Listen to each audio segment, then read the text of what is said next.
I checked my credit report the other day online with Equifax. That was it. And next thing I know, I have 300 pieces of mail sitting in my mailbox. Every single one of these is addressed to her, but they're not hers. Instead, she got other people's credit reports. Now, names, social security numbers, dates of birth, current and previous addresses, bank and loan account numbers, all stacked up on a kitchen table.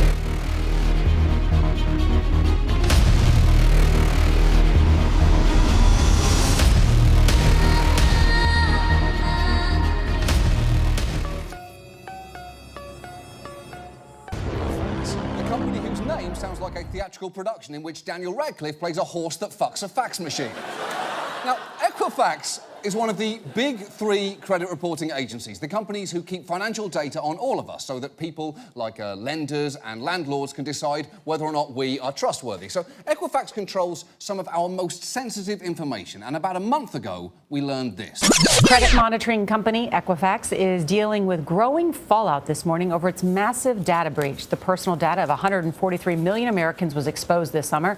That information includes social security numbers, addresses, and credit card data. Equifax faced backlash for initially charging protection fees to those who tried to freeze their credit files. But the company said on Twitter Monday it would waive all security fees for the next 30 days. 143 million Americans, nearly half the U.S. population. It's actually worse. It's now 145 million Americans, and I've got good news and bad news there. The good news is that by private information, they don't mean your Google search history. So nobody yet knows about the time you searched for Wario porn, parentheses, real, or world's richest dogs looking for assistance, or can loneliness cause the farce? But the bad news is the information they got could well be all this. It's your name, social security number, birth date, driver's license, and addresses where you lived. Information that is mostly permanent unless you're in federal witness protection. Wow. OK, so that does sound bad, but here is a simple solution. Just move 145 million people into the witness protection program. That means Joneses, you are the Thompsons. Thompsons, you're the Campbells. Campbells, you're the Mendozas. Mendozas, you're the Joneses. Wait, hold on. Joneses, you shouldn't be there. I made you the Thompsons. No, Thompsons, I made you the Campbells. Campbells, you're the Mendozas. Mendozas, why are you there? You should be living in the Joneses' house in Phoenix. Oh, no, I shouldn't have said Phoenix. Oh, God, the Joneses are dead! The Joneses are dead! Forget the whole plan, I was just trying to help! I'm sorry for trying! Oh, they're dead! Out of your information. Go to the website, EquifaxSecurity2017.com. Just go there. I know you've been not trusting the information, but you must take this first step. You're going to put in the last 6 digits of your social and your last name. You're going to press a button. It's going to say you either were or were not affected. With 143 million Americans, that is more than half of us. So you've got a 50-50 shot that you've been exposed. You want to be as safe as you can. So again, the alert, the freeze, but you want to be careful about how you manage your information. You don't want to overshare on social media. We're watching this saying, well, hold on, who cares? We're the first generation to routinely send pictures of our junk to each other over the internet. Why should we give a shit about someone seeing our social security numbers? But you should know, criminals can do a lot more with that number than they can with a picture of your dick. This information is going to be sold left and right on the black market. People are going to be able to open up credit cards for the rest of your life once they have that information. They can go out and purchase a home in your name. They can open bank accounts, take car loans. Someone who has your social security number could actually take a job, they could file taxes, and even claim your kids as dependents and be gone with your refund before you ever actually file a tax return. No, the tax benefit is the whole point of having children. Without that, all you're left with is your actual children. Which, you know, in any other era, this would have been the biggest news story for a month. But now that every day's headline is simply the words, everything batshit bananas again today, it slipped under the radar. But it is worth asking, how the hell did this happen? Because the short answer is, the people in charge have done literally everything wrong. And let's start with just the way that Equifax told us about the hack. In early September, their then CEO, Rick Smith, a man with a face and name so bland he may as well be called Human Person or Frasier Rerun, he issued a taped apology, but his remorse seemed a little less than heartfelt.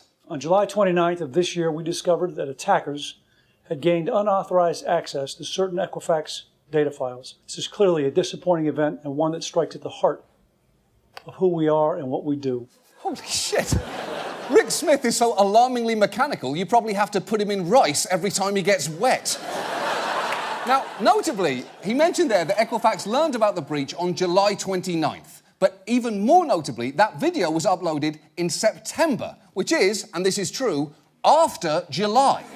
So Equifax knew about the breach for nearly 6 weeks before telling the public, and they claim that they needed that time because the investigation was complex and time-consuming. Although that's not all that happened in that time span. 3 Equifax executives sold nearly $2 million in company stock days after the data breach was discovered. Wow. Selling stock before the public knows there's a problem is one of those things that looks suspicious whether or not you're actually doing something wrong.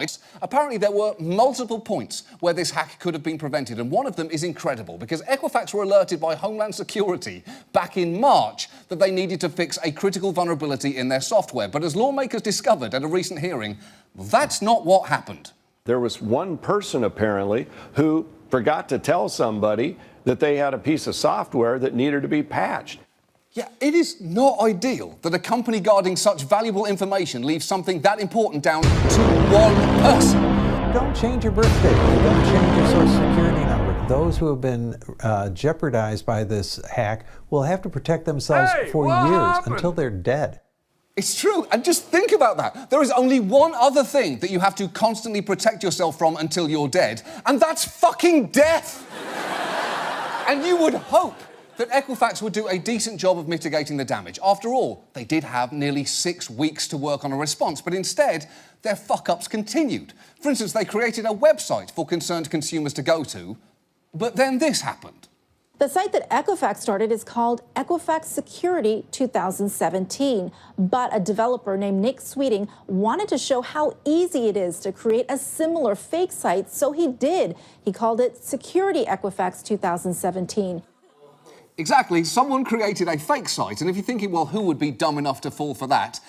Equifax, that's who, because they tweeted links to that fake site at least 8 times. Despite the fact that site had a couple of tiny clues that it might be fake, from the headline reading, "Why did Equifax use a domain that's so easily impersonated by phishing sites?" to the fact that when you clicked on their frequently asked questions, this happened.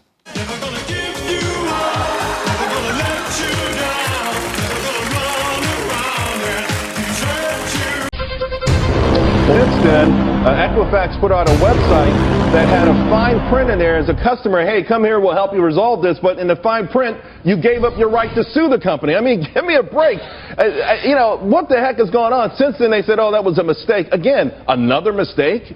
Well, this is a monstrous screw-up, and now they're busy protecting their backside. I think the biggest problem here is when you have the potential leak of 143 million people's private, sensitive information, their online footprint, from Social Security to driver's licenses. They don't know how to fix the problem, Charles. Forget who's to blame and who could go to jail at the end of this and who's wrong in corporate America. But the problem is, how do you fix the problem and how do you protect the customer? Because as we know, Charles, most people in America only have enough money to make it for 3 months, and they're living month to month. And essentially, you are screwing the customer, the credit card companies, they don't know what to do. You could wind up really hurting a lot of people who are living from month to month.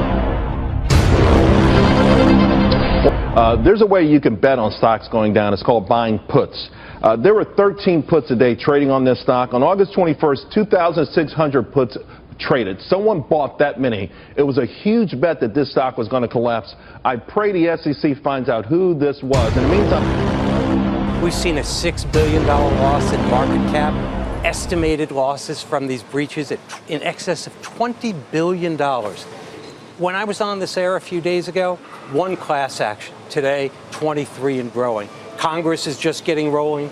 The insurance companies have yet to file their subrogation actions. The banks have yet to file their lawsuits. This is ugly. The facts are still unfolding. It's going to get worse. I don't know about you, but I'd rather invest in a company selling nuclear technology to North Korea, because this is nuclear, and Equifax is glowing right now. This is bad. How would I protect myself against something like this? And according to them, I am potentially affected. Yeah, definitely. I actually am a victim of this crime as well.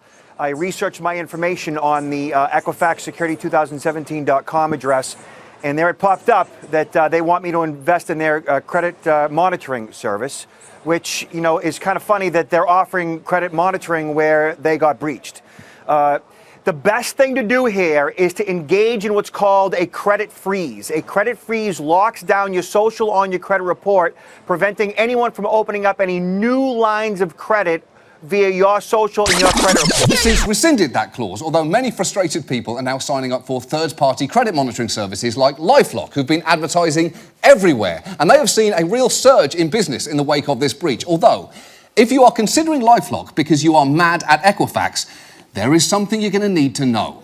According to filings with the SEC, LifeLock purchases credit monitoring services from Equifax, and that means someone buys credit monitoring through LifeLock. LifeLock turns around and passes some of that revenue directly along to Equifax. Is that right, Mr. Smith? That is correct. It's true. Some of the money that you pay to LifeLock goes right back to fucking Equifax. Guess what? You lock into Equifax terms of service when you sign up for it, which means that you can't sue the company. You've got to resolve any disputes in forced arbitration. Exactly. You'd be giving up your right to sue. So legally, your best recourse at that point would be shaking your fist at the heavens while shouting, Equifax! Equifax! Equifax! Equifax!